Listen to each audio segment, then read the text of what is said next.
ন্যায়টো এনেকুৱা বস্তু নহয় যে হঠাতে দি দিয়া বস্তু। মই নিজেও জাষ্টিছ ফৰ জুবিন মই নিজেও কৈ আছোঁ, কিন্তু লগতে মই এইটো আশা কৰোঁ যে তদন্ত প্ৰক্ৰিয়াটো যিহেতু শেষ হোৱা নাই, আমি তদন্ত প্ৰক্ৰিয়াটোলৈ লোৱা উচিত।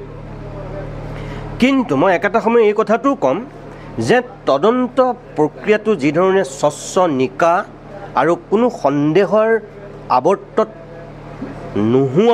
নুসুমোৱাকৈ যি গতিত আগবাঢ়িব লাগিছিল, মানুহৰ তাত এতিয়া সন্দেহ হৈছে।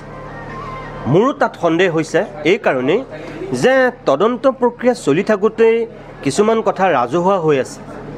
মুখ্যমন্ত্ৰীয়ে কিছুমান কথা অকৰ্তৃত্বশীলভাৱে কৈ আছে। আৰে যদি সেইখিনি কথাত মুখ্যমন্ত্ৰীয়ে আগতীয়াকৈ গমেই পাইছে, তেতিয়াহ'লে তদন্ত প্ৰক্ৰিয়াটো কি গতিত চলি আছে? মানুহে ভবাৰ দৰে তাৰমানে তেওঁ স্ক্ৰিপ্ট ৰেডি নেকি? তেওঁ কেনেকৈ ক'ব পাৰিছে ভিছা ৰিপৰ্টৰ কথা? তেওঁ কেনেকৈ ক'ব পাৰিছে যে চাৰ্জশ্বিটত এনেকুৱা কিছু কথা থাকিব যিবিলাক অসমৰ মানুহে গ্ৰহণ কৰিবলৈ টান পাব? চাৰ্জশ্বিট প্ৰস্তুত হোৱাই নাই, তেওঁ কেনেকৈ চাৰ্জশ্বিটৰ কথা আগতীয়াকৈ কৈ দিব পাৰিলে? সেইকাৰণে মানুহৰ কিছুমান কথাত সন্দেহ হৈছে। মই ভাবোঁ সেইবিলাকৰ কাৰণেই এই গোটেই তদন্ত প্ৰক্ৰিয়াটোৰ প্ৰতি মানুহৰ কিছু প্ৰশ্নৰ উদয় হৈছে, যিটো হ'ব নালাগিছিল। তথাপিও মই ক'ম যে আমি অকণমান ধৈৰ্য ধৰাটো উচিত, আমি বাট চোৱাটো উচিত। আৰু যদি সঁচাকৈয়ে SIT আমাক তদন্ত উচিত ন্যায় নিদিয়ে, তেতিয়াহ'লেতো মই ভাবোঁ যে অসমৰ মানুহে ইতিমধ্যে যি ন্যায় দিব লাগে, যিটো জাষ্টিছ জুবিনক দিব লাগে, সেইটো দিবৰ কাৰণে অসমৰ মানুহ সাজু, আৰু সেইটোৱে হ'ব। আৰু মুখ্যমন্ত্ৰীটো কৈ থৈছে যে SITৰ তদন্তত যদি অসমৰ মানুহ সুখী নহয়, তেতিয়াহ'লে তেওঁ CBI তদন্ত দিম বুলি কৈ থৈছে। দেখা যাওক এতিয়া। কিন্তু এইটো ঠিক যে যিমানে পলম কৰি গৈ থাকিব, সিমানে কিন্তু ন্যায়টো অলপ সুদূৰ পৰাহত হ'ব। সেইটোৱে দুৰ্ভাগ্যজনক। বিজেপিৰ যিটো ন্যায় যাত্ৰা, তাত মুখ্যমন্ত্ৰীৰ পৰা আৰম্ভ কৰি দিলীপ শইকীয়াৰ পৰা আৰম্ভ কৰি প্ৰত্যেকগৰাকী মন্ত্ৰী, সাংসদ, কেন্দ্ৰীয় ৰাজ্যিক মন্ত্ৰীলৈকে অংশগ্ৰহণ কৰি যিবিলাক কথা কৈছে, এতিয়া আৰু মই ভাবোঁ যে ন্যায় যাত্ৰা কৰিবলৈ বাকী থাকিল SIT আৰু CID। এতিয়া তেওঁলোকে ন্যায় যাত্ৰা কৰিবলৈ বাকী আছে, তাতকৈ বেলেগ ক'বলগীয়া একো নাই। আচৰিত হৈছোঁ মই এইটোৱেই যে পীযুষ হাজৰিকাই, জয়ন্ত মল্ল বৰুৱাই বা পবিত্ৰ মাৰ্ঘেৰিটাহঁতে সেই ন্যায় যাত্ৰাত অংশগ্ৰহণ কৰি পেলাই কৈছে যে আমি চৰকাৰৰ ওচৰত দাবী জনাইছোঁ যে জুবিন গাৰ্গে ন্যায় পাবই লাগিব।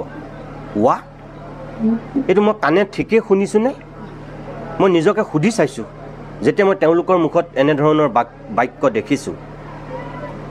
এইটো কি বাক্য কৈছে তেওঁলোকে? চৰকাৰ কোনে চলাইছে? চৰকাৰ কাৰ?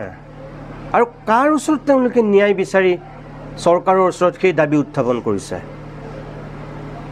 এইটোত আৰু সঁচা কথা ক'বলৈ গ'লে মানে বহুৱালিৰো এটা সীমা থকা উচিত, মই তেনেকৈয়ে ক'ম।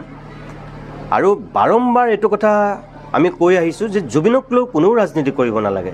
কি বিজেপি, কি কংগ্ৰেছ, কি অজাপ, কি ৰাইজৰ দল, কোনো এটা ৰাজনৈতিক দলে আচলতে জুবিনক ৰাজনীতিলৈ টানি আনিব নালাগে।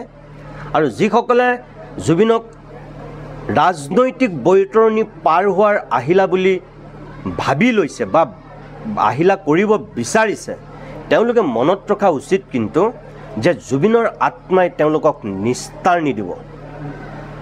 যিজন মানুহে ৰাজনীতিৰ পৰা সদায় নিজক নিলগত ৰাখিছিল, পলিটিক্স নকৰিবা বন্ধু বুলি কৈছিল, সেই মানুহজনক লৈ পেলাই যিসকলে জঘন্য ৰাজনীতি কৰিব বিচাৰিছে, সেই মানুহক জুবিনৰ আত্মাই কেতিয়াও ৰেহাই নিদিয়ে। এইটো আপোনালোকে জানি ল'ব। কংগ্ৰেছে যদি জুবিনক লৈ ৰাজনীতি কৰিব বিচাৰে, অজাপই যদি বিচাৰে, ৰাইজৰ দলে যদি বিচাৰে বা বিজেপিয়ে যদি বিচাৰিছে, তেতিয়াহ'লে ইয়াৰ ফল কিন্তু অতি বেয়া হ'ব, ভুগিবই। জুবিন জীৱিত, জুবিনতকৈ এতিয়া কোটি গুণে শক্তিশালী আৰু বেছি প্ৰভাৱশালী। তেওঁলোকে এই কথাটো মনত ৰখা উচিত মই ভাবোঁ।